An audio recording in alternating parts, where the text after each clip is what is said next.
Friends, મારા અમુક recipe વિડીયોઝમાં એટલી ફાઇન કોમેન્ટ્સ આવે છે કે મને એવું થયું કે તેને હું રિટર્ન પર્સનલ જવાબ દઉં એના કરતાં હું આવી રીતે ડિસ્કસ કરું ને તો ઘણા બધા લોકોની ક્વેરીને ક્વેશ્ચન્સ આજે સોલ્વ થઈ જશે. તો આજે આપણે ખાટા ઢોકળાની એવી સ્પેશિયલ ક્વેરીને ડિસ્કસ કરીએ. ક્વેશ્ચન નંબર 1, હળદર અને સોડાથી ઢોકળા લાલ રંગના થઈ જાય છે, તે ના થાય તેના માટે શું કરવું? ફ્રેન્ડ્સ, આ ક્વેશ્ચન બહુ બધાને આવે છે કેમ કે આપણે હળદર નાખી ખીરું હલાવી અને પછી સોડા નાખી દઈએ છીએ. એવું નહીં કરવાનું. આપણે હળદરને ખીરામાં એડ કરી 2 મિનિટ માટે સરખું ફેટવાનું. સરસ હળદર ખીરામાં મિક્સ થાય પછી જો આપણે બેકિંગ સોડા એડ કરશું તો ઢોકળા ક્યારેય લાલ નહીં થાય. ક્વેશ્ચન નંબર 2, ઢોકળા બનાવવામાં બાસમતી ચોખાનો ઉપયોગ કરી શકાય? બાસમતી ચોખામાં એક સ્વાદ અને સુગંધ હોય છે, તો આપણે ઢોકળામાં તેની જરૂર નથી. તો જ્યારે ઢોકળા બનાવીએ ત્યારે જીરાસર અથવા ખીચડિયા ચોખા વાપરશું તો બેસ્ટ રિઝલ્ટ આવશે. ક્વેશ્ચન નંબર 3, ઠંડા વાતાવરણમાં આથો લાવવા શું કરવું? મારા ઘણા બધા ફ્રેન્ડ્સ વિદેશમાં પણ રહે છે અને આપણે પણ જ્યારે ઠંડીની સિઝન હોય ત્યારે આથો આવવામાં પ્રોબ્લેમ થાય છે. તો જ્યારે આથો નાખીએ એટલે કે આપણે બેટર બનાવીએ ને ત્યારે હંમેશા ગરમ પાણીનો ઉપયોગ કરવાનો. આપણે વોર્મ વોટર નહીં વાપરવાનું, એટલે કે હુંફાળું નવશેકવું પાણી નહીં. પ્રોપર ગરમ પાણીથી જો આપણે બેટર બનાવશું તો બેસ્ટ આથો આવશે. ક્વેશ્ચન નંબર 4, ફ્રીજમાં મૂકેલું ખીરું ઠંડુ હોય તો તેનો ઉપયોગ કેવી રીતે કરવો? આપણે જ્યારે ખીરું બનાવીએ ત્યારે ઘણીવાર વધારે પ્રમાણમાં બનાવી દઈએ અથવા તો ગેસ્ટ આવ્યા હોય તો પણ ખીરું વધે તો આપણે ફ્રીજમાં સ્ટોર કરીએ છીએ. તો જ્યારે આપણે ફ્રીજમાં ખીરું રાખ્યું હોય ને ડાયરેક્ટ પછી બહાર કાઢીને ઢોકળા બનાવીએ ને તો ઢોકળા સારા ના બને. આપણે ખીરાને અડધી કલાક પહેલા બહાર કાઢી લેવાનું જેથી તે રૂમ ટેમ્પરેચર પર આવી જશે અને બેસ્ટ ઢોકળા બનશે.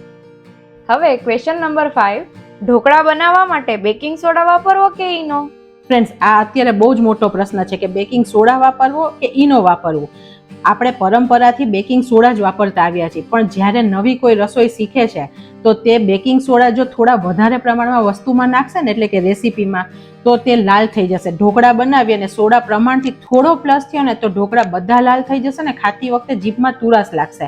આ ના થાય તેની માટે આપણે ઈનોનો ઉપયોગ કરીએ છીએ. ઈનો નાખવાથી ક્યારેય આવું નથી થતું કે આપણા ઢોકળા લાલ અને તુરા થઈ જાય, તો એટલા માટે આપણે ઈનોનો ઉપયોગ કરીએ છીએ. બંનેમાંથી તમને જે ફાવે તેનો ઉપયોગ તમે કરી શકો છો. ક્વેશ્ચન નંબર 6, ઢોકળાનો આથો આવી ગયા પછી પણ બેકિંગ સોડા ઉમેરવાની શું જરૂર છે? ફ્રેન્ડ્સ, આથો અને બેકિંગ સોડા બંને અલગ વસ્તુ છે. આથો એટલે આપણે બેટરને 6 થી 7 કલાક રાખીએ છીએ, તેમાં નેચરલી જાળી પડે છે, ખટાશ આવે છે અને વસ્તુ જે છે તે ફૂલે છે. આ છે તે આથાની પ્રોસિજર છે. હવે આપણે જ્યારે રેસીપી બનાવી છે એટલે ઢોકળા બનાવવા છે તો તેને ફૂલાવવા માટે તો આપણે બેકિંગ સોડાની જરૂર છે જ. જો બેકિંગ સોડા વગર કરશું ને તો બિલકુલ તે ફૂલશે નહીં, ચીકણા થશે અને ખાવામાં પણ નહીં ભાવે. તો આપણે બેકિંગ સોડા પ્રમાણમાં નાખવાનું છે. ક્વેશ્ચન નંબર 7, ખટાશ માટે ખાટું દહીં ના હોય તો લીંબુના ફૂલ ઉમેરી શકાય? ખાટા ઢોકળાનું બેટર બનાવીએ ને ત્યારે દહીં ઉમેરવું બેસ્ટ છે કેમ કે લીંબુના ફૂલ છે ને તે શરીર માટે સારા નથી વધારે. તો આપણે જ્યારે રૂટીનમાં ઢોકળા દર અઠવાડિયે બનાવીએ છીએ ત્યારે દહીંથી બેટર બનાવીએ તો બેસ્ટ છે.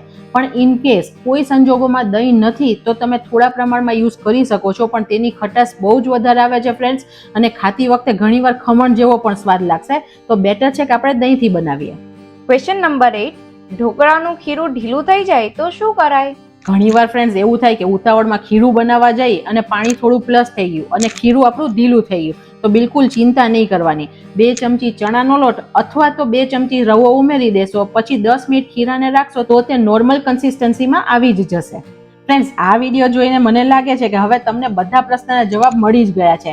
છતાં પણ તમને કંઈ પણ ક્વેરી હોય તો તમે મને કોમેન્ટ સેક્શનમાં જણાવી શકો છો. હું ચોક્કસ તમને આ રીતે ડિસ્કસ કરીને આન્સર આપીશ. અને આવી બીજી કોઈ પણ રેસીપીને લગતા પણ કોઈ પણ પ્રશ્ન હોય તો મને કોમેન્ટ સેક્શનમાં જણાવજો. હું ચોક્કસથી આ રીતે તમારી સાથે ડિસ્કસ કરીશ.